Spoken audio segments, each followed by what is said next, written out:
नमस्कार, आप देख रहे हैं हिंदी टीवी भारत। उत्तर प्रदेश के बरेली से एक सनसनीखेज खुलासा सामने आया है। पुलिस ने धर्मांतरण कराने वाले गिरोह का भंडाफोड़ किया। गिरफ्तार आरोपियों का नेटवर्क सिर्फ भारत में नहीं बल्कि पाकिस्तान से भी जुड़ा बताया जा रहा है। गिरोह ब्रेन वॉश करके लोगों का धर्मांतरण कराता था। पुलिस ने गुप्त सूचना के आधार पर दबिश दी और गिरोह सरगना अब्दुल मजीद समेत 4 लोगों को गिरफ्तार कर लिया। पुलिस के मुताबिक गिरोह ने सुभाष नगर थाना क्षेत्र के ब्रिजपाल और उसकी बहन को निशाना बनाकर उनका धर्मांतरण कराया। पहले भाई की शादी मुस्लिम युवती से करवाई, फिर बहन को भी मुस्लिम युवक से निकाह के लिए तैयार किया गया। गिरोह के पास से धार्मिक पुस्तकें, मेडिकल सामग्री, ब्लेड और एक बंधक बनाए गए युवक प्रभात उपाध्याय को भी बरामद किया गया। को अलीगढ़ से अगवा कर मदरसे में बंद करके रखा गया था। पुलिस की पूछताछ में कई और चौंकाने वाले खुलासे होने की संभावना है। एसएसपी अनुराग आर्या के निर्देश पर पूरे नेटवर्क की गहन जांच जारी है। बरेली में इस खुलासे के बाद माहौल तनावपूर्ण है और स्थानीय लोगों ने इस तरह के गिरोह पर सख्त कार्रवाई की मांग की है। सुनिए।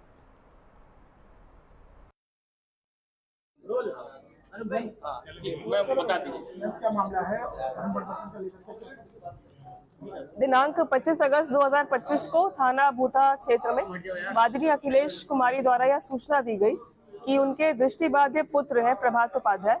उनके संबंध में बताया गया कि 4 से 5 ऐसे व्यक्ति हैं जो लगातार मुख्य रूप से उन्हें शादी के लिए प्रलोभन दे रहे हैं और धर्म आंतरण करने के लिए उनको लगातार दबाव बना रहे हैं। इसी के क्रम में वादिनी की निशानदेही पर जो मदरसा है फैजनगर भूता स्थित, वहां गई पुलिस टीम और वहां पर कुछ इस प्रकार का दृश्य पाया। 4 से 5 लोग एक धार्मिक बैठक में बैठे हुए थे और वहां पे जो एक प्रभात उपाध्याय नाम का व्यक्ति है उसका खतने का प्रोसीजर कराने की तैयारी चल रही थी, जिसके पश्चात उसे हामिद बनाया जाना था। यही उनकी सुनियोजित नीति थी। जब टीम घटनास्थल पर पहुंची तो उन्होंने इस प्रयत्न को रोका, इसको विफल किया और इसके अलावा उन्होंने जो घटनास्थल से बरामदगी की है वो कुछ इस प्रकार है। प्रभात उपाध्याय के पास से हमने करीब 10 पुस्तकें बरामद की है और 12 ऐसी सीडियां बरामद की है जो धर्म परिवर्तन के लिए प्रेरित करती है। इनमें से मुख्य रूप से जो नोटेबल है वो जाकिर नायक नाम के व्यक्ति की सीडी है, जिसको सुनकर इन्होंने उसको प्रेरित किया था धर्म परिवर्तन के लिए। इसके अलावा जो घटनास्थल से हमें चीजें बरामद हुई है वो कुछ इस प्रकार है।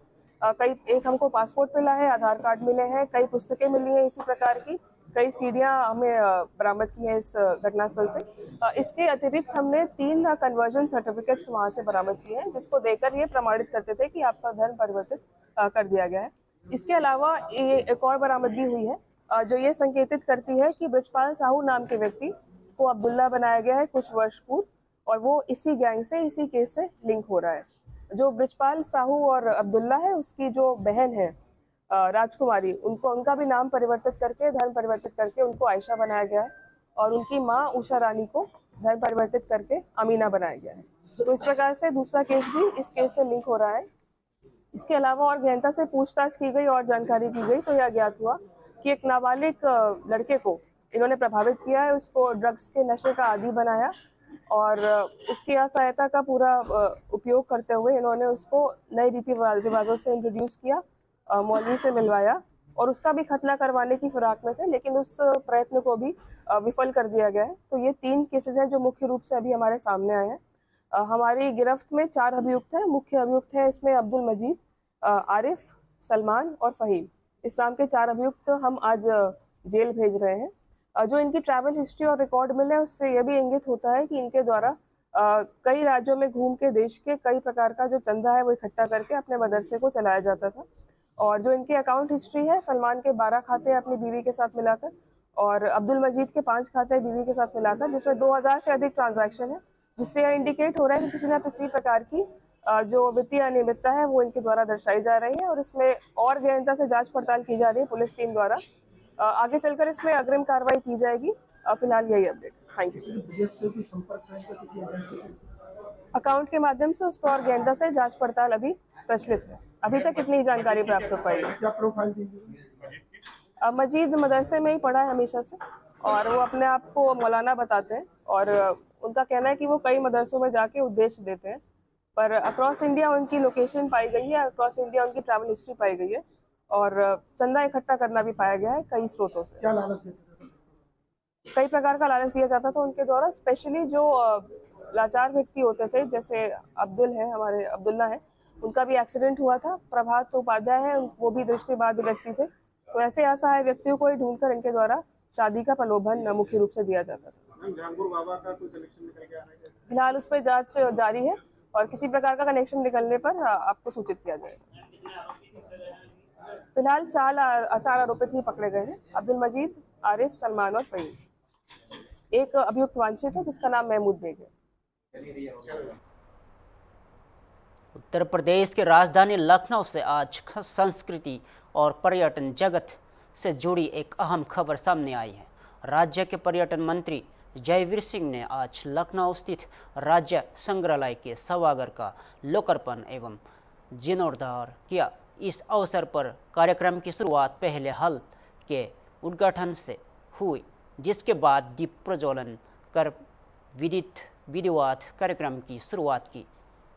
पर्यटन मंत्री ने 360 डिग्री वर्चुअल टूर का ऑनलाइन विमोचन किया और कहा कि अब लोग घर बैठे संग्रहालय का भ्रमण कर सकते हैं। यह सुविधा लखनऊ और मथुरा संग्रहालयों के लिए शुरू की गई है। इस मौके पर कार्यक्रम में उत्कृष्ट कार्य करने वाले कर्मचारियों को पुरस्कार और प्रमाण पत्र भी वितरित किए गए। संस्कृति और पर्यटन विभाग के तमाम अधिकारी और कर्मचारी इस कार्यक्रम में मौजूद रहे। यह पहल न केवल सांस्कृतिक धरोहरों को डिजिटल रूप में सहेज जाने की दिशा में एक कदम है, बल्कि यह पर्यटन डिजिटलीकरण में भी एक नई शुरुआत मानी जा रही है।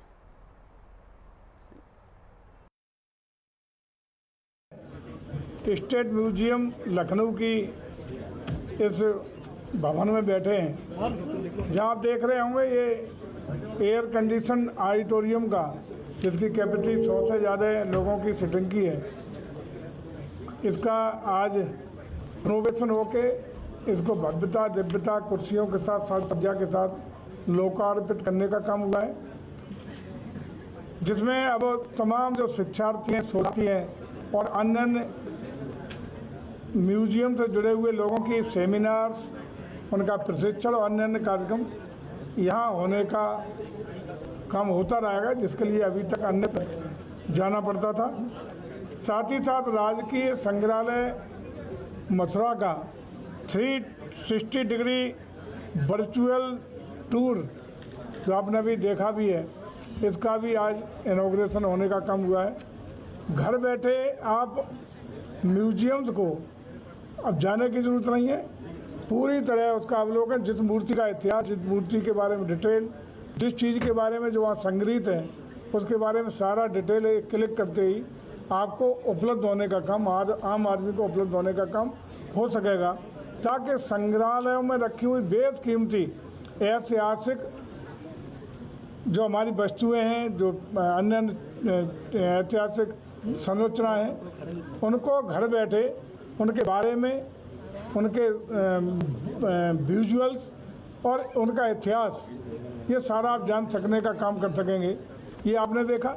साथ ही साथ अभी जो ये दिखा रहे थे कि जितने भी संग्रहालय में हमारे तमाम जो म्यूजियम में बुक्स हैं, डॉक्यूमेंट्स हैं, उनका डिजिटलाइजेशन करने का काम भी शुरू हो गया है, ताकि डिजिटली हमारे संग्रहित अभिलेख संरक्षित रह सकें, दीर्घ काल तक रह सकें और उपलब्ध सभी लोगों के लिए उपलब्ध रह सकें।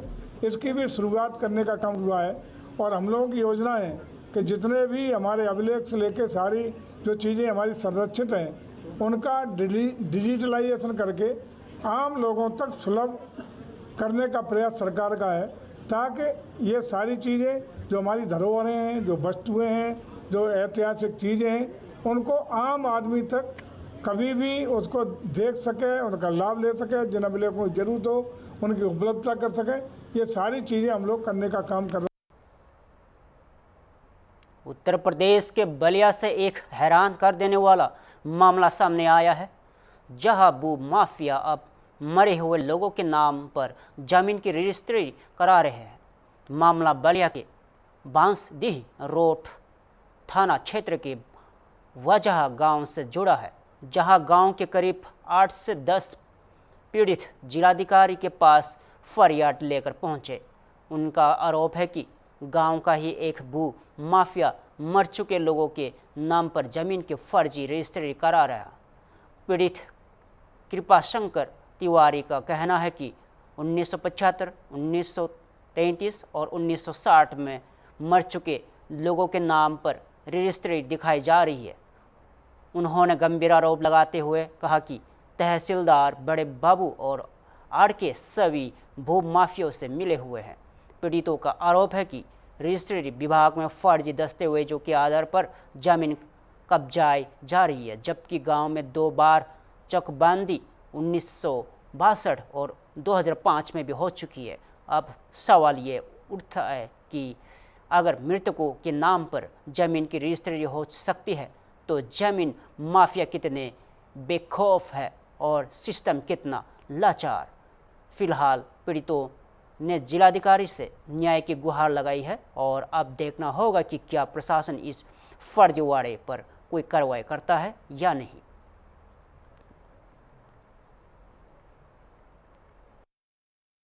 कहाँ का रहने वाले हैं?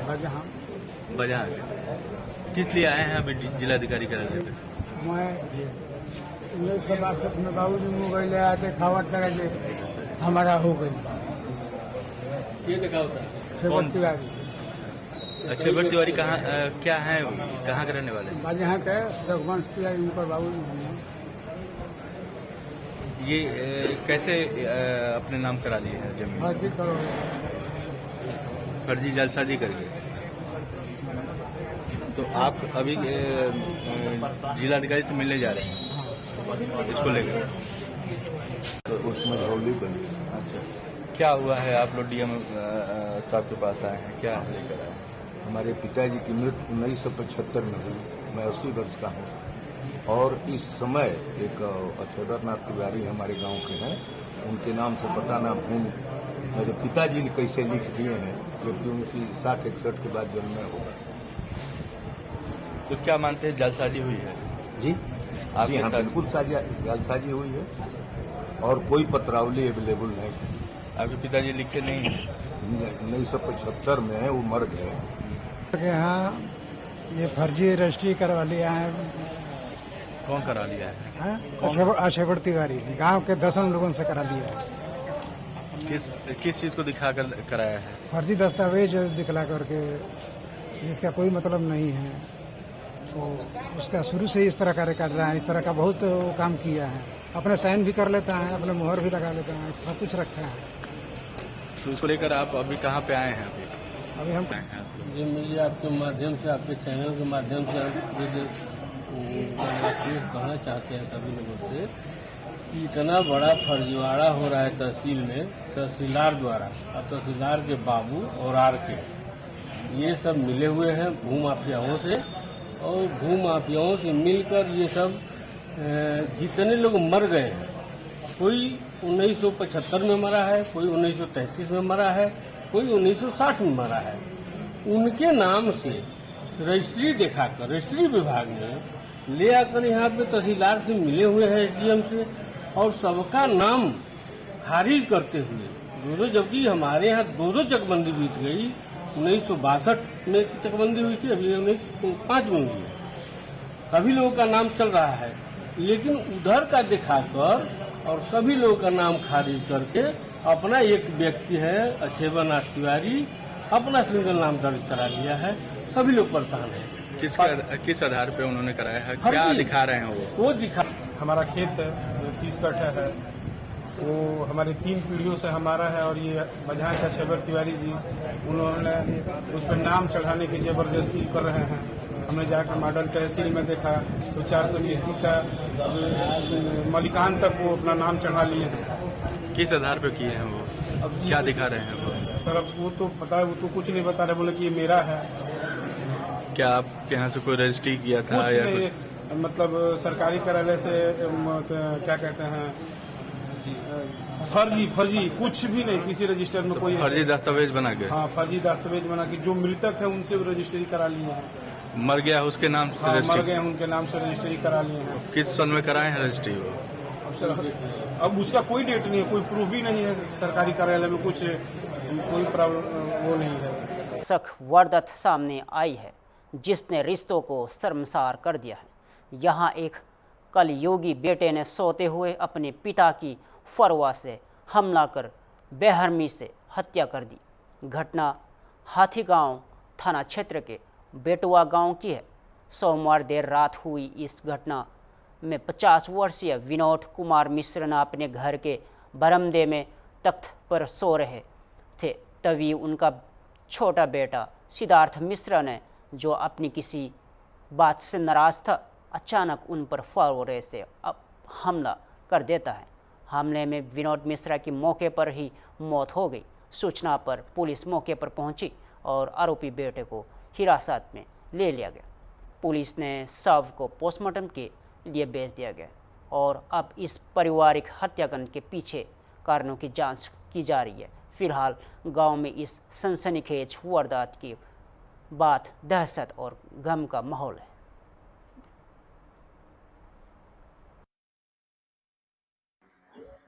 थाना हथगवां पर देर रात्रि यह सूचना प्राप्त हुई कि एक व्यक्ति की हत्या कर दी गई।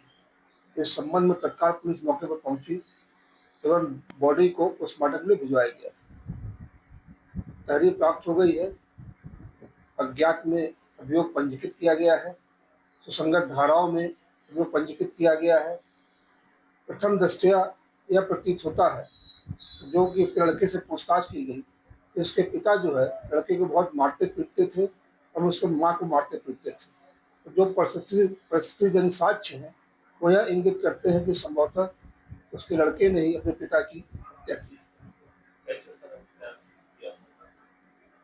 जी, फावड़े से मारा गया है और फावड़ा भी कब्जे में ले लिया गया है।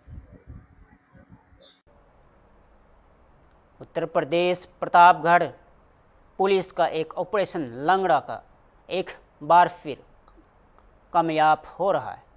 50,000 का इनामी सतीर बदमाश गोविंद गौतम पुलिस मुठभेड़ में गिरफ्तार कर लिया गया।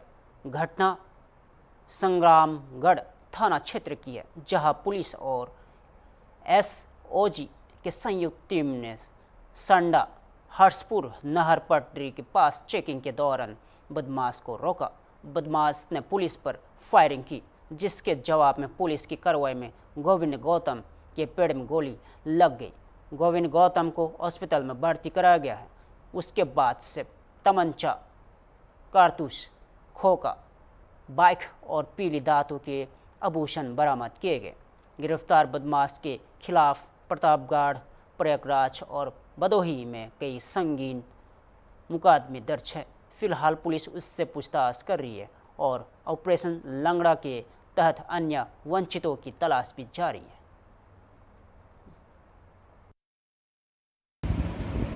श्रीमान पुलिस अधीक्षक महोदय के निर्देशानुसार आज रात थाना संग्रामगढ़, थाना महेशगंज एवं एसओजी टीम के द्वारा संयुक्त रूप से बाबागंज नहर के निकट संदिग्ध व्यक्तियों एवं वाहनों की चेकिंग की जा रही थी। एक बाइक सवार संदिग्ध को चेकिंग के लिए रोकने का प्रयास किया गया तो उसके द्वारा पुलिस टीम के ऊपर फायर कर दिया गया। आत्मरक्षा हेतु की गई जवाबी कार्रवाई में अभियुक्त के पैर में गोली लगी। जांच में पाया गया कि यह थाना संग्रामगढ़ और थाना महेशगंज में हुई लूट की घटनाओं का वांछित अभियुक्त गोविंद गौतम है। अभियुक्त द्वारा दिनांक 30 जून को थाना महेशगंज में जनसेवा केंद्र संचालक से लूट की घटना एवं दिनांक 28 जुलाई को ग्राम अफसानगंज थाना संग्रामगढ़ में ज्वेलरी लूट की घटना कारित की गई थी। अभियुक्त के पास से लूटे गए आभूषण भी बरामद किए गए हैं। इस संबंध में और अधिक साक्ष्य संकलन कर अग्रिम विधिक कार्रवाई की जा रही है। लखनऊ के केजीएमयू हॉस्पिटल से एक अहम अपडेट सामने आई है। आईसीयू और ऑपरेशन थिएटर में संक्रमण की रोकथाम को लेकर नेल पॉलिश और भारी गहनों पर अब प्रतिबंध लगा दिया गया है। हॉस्पिटल प्रशासन के मुताबिक भारी आभूषण और नेल पॉलिश की वजह से न केवल चोट लगने की आशंका रहती है, बल्कि इससे संक्रमण फैलने का खतरा भी कई गुना बढ़ जाता है। इन्हीं कारणों से KGMU ने इसे नियमावली का हिस्सा बना लिया है और अब स्टाफ और मरीज दोनों के लिए ये दिशा निर्देश लागू होंगे। KGMU की ये पहल संक्रमण रोकथाम और सर्जिकल सुरक्षा की दिशा में एक महत्वपूर्ण कदम मानी जा रही है।